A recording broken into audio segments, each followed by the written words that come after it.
नमस्कार, मैं हूं अनंत कुमार। आप देख रहे हैं लाइव लगातार। मैं इस वक्त हूँ गोमिया प्रखंड का यह स्वांग नेहरू हाई स्कूल का फुटबॉल मैदान है और यहाँ पर जेबी केसेस का एक बहुत आम सभा हुआ है जिसमें जयराम महतो सीधे यहाँ पर आए हैं और एक तरह से कह सकते हैं कि गिरिडीह लोकसभा के लिए खुद की उम्मीदवारी के लिए घोषणा कर दिए हैं। आइए सीधे जानते हैं जयराम महतो से इस संबंध में उनका क्या कहना है। जयराम जी, ये पूरे झारखंड में 14 लोकसभा सीट है, कहाँ आप लड़ेंगे? देखिए, हम लोग गिरिडीह, धनबाद, हजारीबाग, कोडरमा अभी तय है और बाकी जैसा हम लोग का पर्यवेक्षक का टीम हम लोग को सूचना देगी उस अनुसार हम लोग वहाँ अपने प्रत्याशी की घोषणा करेंगे।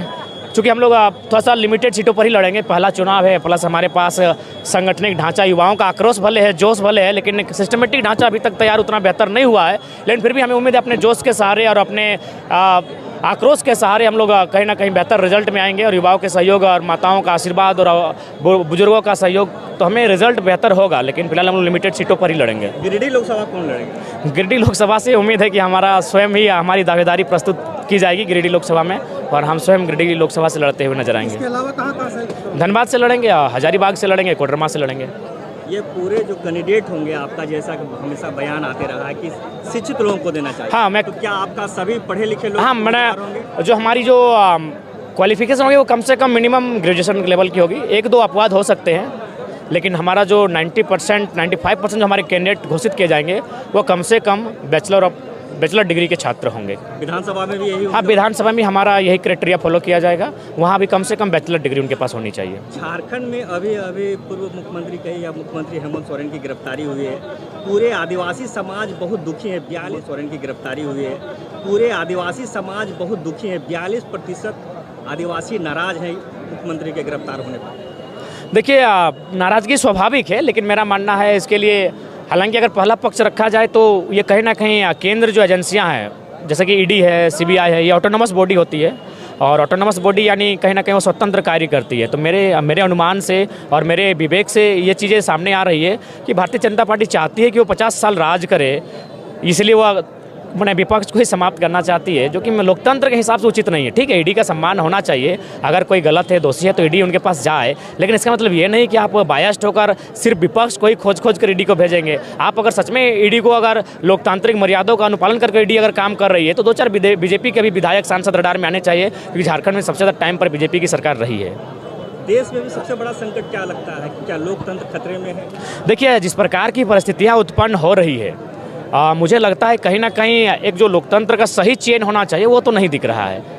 आप देखिए जो मुद्दे क्या हैं। आज देखिए, राष्ट्रपति मैडम बिल्कुल उनके कद को बोना करके रख दिया गया है। हालांकि मुझे ये कहना नहीं चाहिए, मैं क्षमा चाहूँगा, लेकिन मुझे अपने विवेक के अनुसार ये कहना पड़ रहा है कि राष्ट्रपति की गरिमा होती है। हम लोग बचपन से पढ़ें, the first citizen of India, मैंने भारत देश के प्रथम नागरिक होते हैं और उनको किसी कार्यक्रम में बस इसलिए नहीं बुलाया जाता है क्योंकि वहाँ प्रधानमंत्री का छोटा ना पड़ जाए, क्योंकि ये रूल है कि अगर राष्ट्रपति उस कार्यक्रम में गेस्ट बन के जाएंगे तो प्रधानमंत्री को उनका स्वागत करना होगा खड़ा होकर और प्रोटोकॉल के तहत। तो कहीं ना कहीं ये चीज़ें तो दिखने को आ रही है कि अब राष्ट्रपति केवल मतलब सहयोगी बन के रह गए, जबकि राष्ट्रपति एक स्वतंत्र, उनसे संवैधानिक दृष्टिकोण से भारत का संवैधानिक प्रधान होते हैं। भारत का कॉन्स्टिट्यूशन कहता है कि देश का कोई धर्म नहीं होगा, लेकिन अभी राजनीति। हाँ, बिल्कुल, वो भारत का प्रियम्बल में भी लिखा है कि इंडिया इज ए सेकुलर, वो धर्मनिरपेक्षता की बात करता है। और भारत का संविधान 25 भी कहता है कि अगर किसी धर्म को आप मानते हैं तो अंतःकरण से, यानी अपने भीतर से मानिए।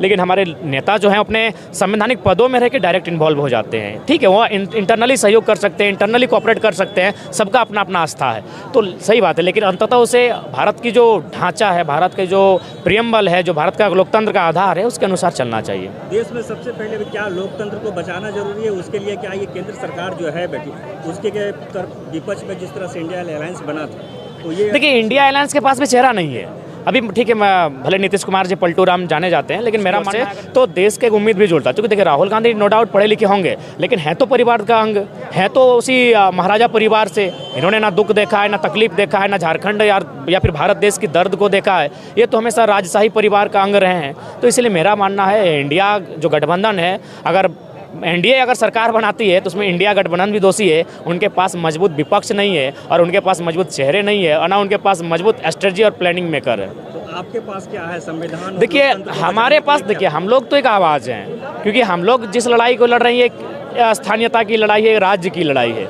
हम लोग जो हमारे जमीन जंगल का गला घोटा जा रहा है उसकी आवाज़ को मजबूती देंगे और हमारे साथ जुल्म ना हो उसके लिए आवाज़ उठाएंगे। सरकार किसी की बने, पक्ष की बने या विपक्ष की बने, हम अपने अधिकार को उनसे लड़कर लेंगे। जैसे दक्षिण भारत के लोग, उनको इंडिया एनडीए से मतलब नहीं होता, वो अपने एमपी चुनते हैं। ममता दीदी भी वही करती है, अपना कट्टर बंगला लोगों को एमपी चुनती है, अपने अधिकार को लड़ के लेते हैं। तो हम भी झारखंड में एक माहौल क्रिएट करेंगे कि सरकार जिसकी हो, मान के चलिए अगर लगा तो भारत की ये खूबसूरती है कि पंडित अटल बिहारी वाजपेयी इंदिरा गांधी से कहती हैं जब वो हुआ करते थे कि आप अगर देश हित के लिए काम उठा रहे तो विपक्ष भी आपके साथ है।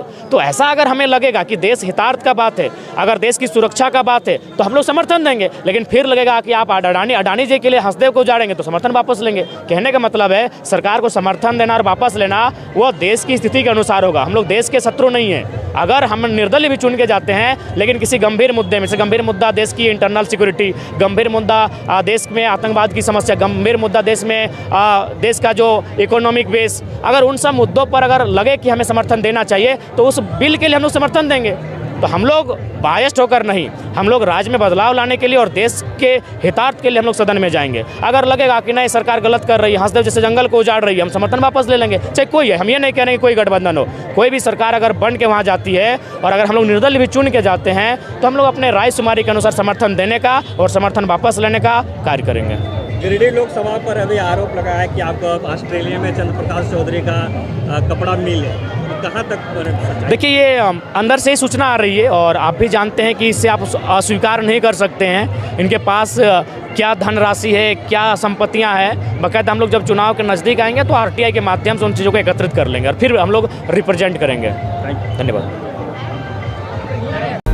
लाइव लगातार के वीडियो को लाइक करें, सब्सक्राइब करें और बेल आइकन को दबाना न भूलें।